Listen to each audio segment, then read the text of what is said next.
if we just look at the opinion poll for Sky News, just one result tells you the big picture. Do people think that there was a Christmas party in number 10 last year or not? Look at the results here. Yes. 64% think a party did take place, 9% think it did not take place, and something in the region of 27% say they do not know. In other words, less than 1 in 10 believe Downing Street's denials. The poll also shows that they don't believe that COVID rules were followed. They don't believe that Boris Johnson is telling the truth. Now, this is very serious. This is why Downing Street is having to take action today.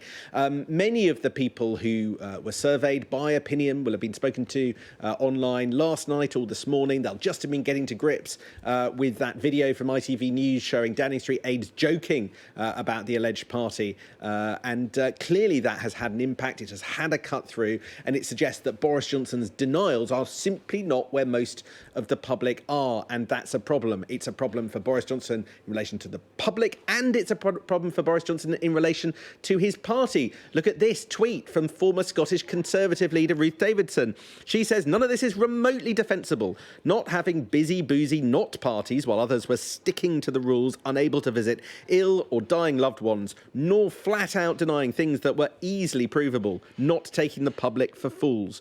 And today's will investigate what we've spent a week saying didn't happen and discipline staff for rules we continue to say weren't broken was pathetic. As a Tory, I was brought up to believe in playing with a straight bat. Believe me, colleagues are furious at this too.